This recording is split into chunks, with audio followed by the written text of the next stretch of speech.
Hello friends, आपके अपने YouTube channel Amisha Kaushik पर आप सभी का फिर से स्वागत है एक नई वीडियो में। और जो हमारी आज की वीडियो है वो है हरियाणा की झीलें। आप सभी ने थंबनेल देख लिया है। हरियाणा सीटी के लिए हमारी वीडियो है, तो वीडियो को शुरू करते हैं। सबसे पहला क्वेश्चन है हमारा कि हरियाणा की सबसे बड़ी प्राकृतिक झील कौन सी है।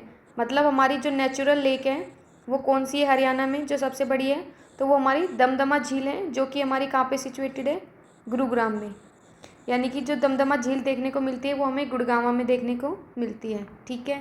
उसके बाद है सेकंड क्वेश्चन, हरियाणा की किस झील का उल्लेख हिंदू महाकाव्य महाभारत और वामन पुराण में मिलता है। तो किसका मिलता है, हमारे करेक्ट आंसर हो जाएगा भरम सरोवर। तो जो भरम सरोवर है हमारा, उसकी जो उल्लेख है, इसकी जो व्याख्या है वो सब हमारी कहाँ पे मिलती है, महाकाव्य महाभारत और वामन पुराण में। ठीक है।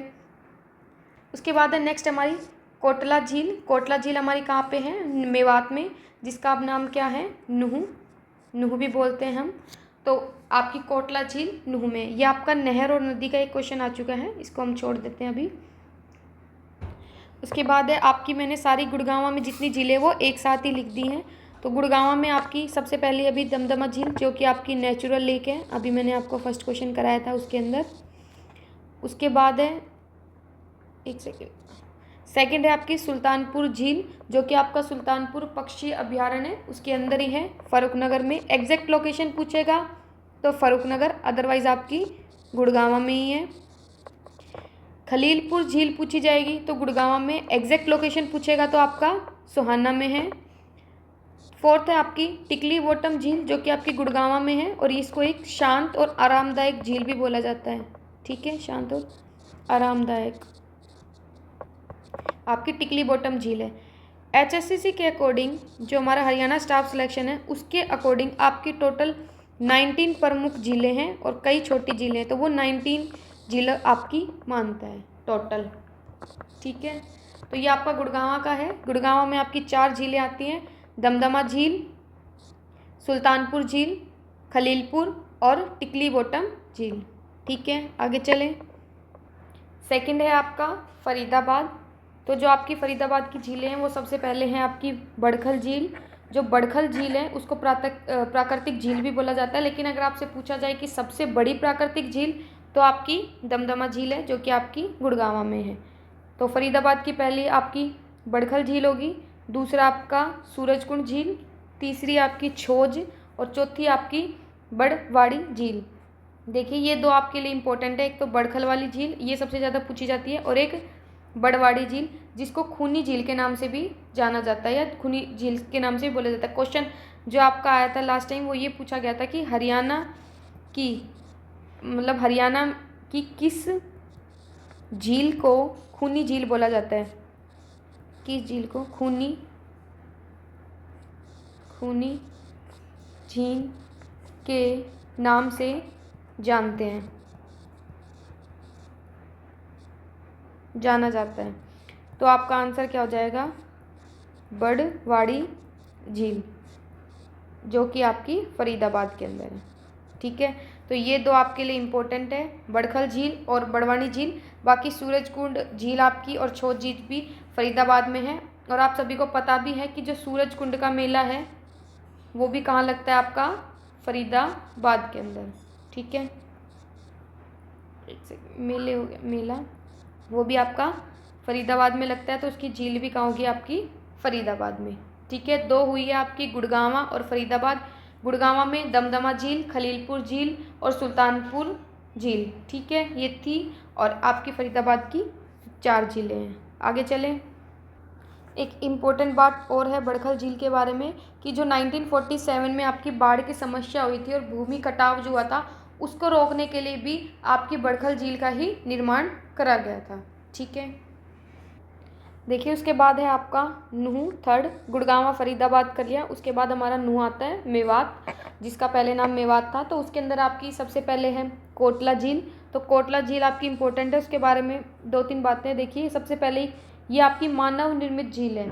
मानव निर्मित झील मतलब जो मनुष्य ने बनाई होती है। जो आपकी, जैसे आपकी दमदमा झील है, बड़खल झील है, ये आपकी क्या है, प्राकृतिक है, मतलब नेचुरल बनी हुई है। लेकिन जो कोटला झील है वो मानव निर्मित है, इसको मानव ने बनाया है, जो आसपास की कृषि भूमि को सिंचाई के लिए महत्वपूर्ण है। मतलब वहाँ के आसपास का जो भी एरिया है उसके लिए इस झील का इस्तेमाल किया जाता है। दूसरा है कि इसमें विभिन्न प्रकार की मछलियाँ की प्रजातियों का घर है, मतलब इसमें अलग अलग तरह की आपको मछलियाँ भी पाई जाती हैं आपकी कोटला झील में। ठीक है। सेकंड है आपकी संगेड़ झील, चंदेली झील और चुई माल का तालाब। ठीक है, ये 3 आपकी झीलें, एक तालाब था वो मैंने और बता दिया। तो मेवात में कोटला झील जिसमें आपकी मानव निर्मित है, आसपास की सिंचाई के लिए इसी झील का इस्तेमाल किया जाता है और इसमें अलग अलग तरह की आपकी मछलियों की प्रजाति पाई जाती है। संगेड़ झील, चंदेली झील और चुईमाल का तालाब। ठीक है, आगे चलें। उसके बाद है आपकी चंडीगढ़। तो चंडीगढ़ में जो आपकी झील है वो सुखना झील है। इस झील को Punjab and Haryana high court ने जीवित व्यक्ति का दर्जा दिया है। तो अगर आपसे पूछा जाए कि जीवित व्यक्ति का दर्जा किस झील को दिया गया है तो वो आपकी कौन सी है? सुखना झील है, जो आपकी चंडीगढ़ में है। उसके बाद है आपकी भिवानी की। तो भिवानी में आपकी कृष्णा झील है, जो कि आपकी अगर एग्जैक्ट लोकेशन पूछी जाए तो सुई में है, और आपकी तोसाम झील। बाकी इनका ज़िला आपका भिवानी है। तो भिवानी में आपकी 2 झील है, कृष्णा झील और तोसाम झील। चंडीगढ़ में आपकी सुखना झील है। ठीक है, 5 हो गई आपकी गुड़गांवा, फरीदाबाद, नूंह, चंडीगढ़ और भिवानी। अगर आपसे पूछा जाता है कि जो आपके प्रेसिडेंट थे रामनाथ कोविंद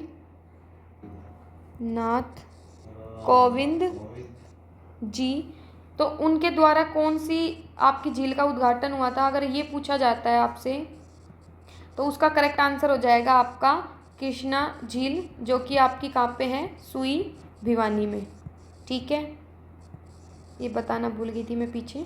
तो जो प्रेसिडेंट है रामनाथ कोविंद जी, उनके द्वारा उद्घाटन हुआ था आपकी कृष्णा झील का। नेक्स्ट है आपका कुरुक्षेत्र। तो कुरुक्षेत्र में आपका भरमसरोवर झील है, सनहित झील है।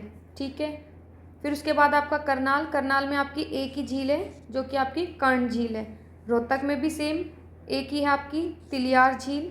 पंचकुला टिकतराल झील और जींद में आपकी बुलबुल झील। ठीक है, कुरुक्षेत्र भ्रमसरोवर झील, सनहित झील, करनाल कर्ण, रोहतक तिलियार, पंचकुला टिकताल और जींद में आपकी बुलबुल झील है।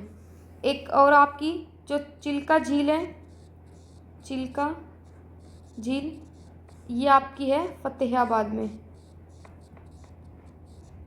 11 आपका। तो चिल्का झील जो आपकी है वो आपकी फतेहाबाद के अंदर है। और अगर इंडिया की पूछा जाए तो इंडिया में आपकी उड़ीसा में है। और चिल्का झील ही है जो आपकी वो सबसे खारी झील है। ठीक है, ठीक है, ये आपकी थी। उसके बाद आगे है, उसके बाद है आपका हिसार, जिसमें आपकी ब्लूबर्ड झील है, सिरसा, आटू झील। तो ये आपकी सारी जो भी झीलें थी वो यहाँ पे कंप्लीट होती है। इसके कुछ क्वेश्चंस हैं 4-5, वो और मैं आपको करा देती हूँ। बाकी महेंद्रगढ़ में भी आपके देवनगर में एक मिनी झील बनाने की योजना है। ये क्वेश्चन आ सकता है आपके पेपर में, क्योंकि अभी ये बना नहीं है, इसकी योजना चल रही है। तो आपसे पूछा जा सकता है कि भाई किस ज़िले में आपकी जो नई झील है, मिनी झील बनाने की योजना चल रही है, तो वो आपका कौन सा है?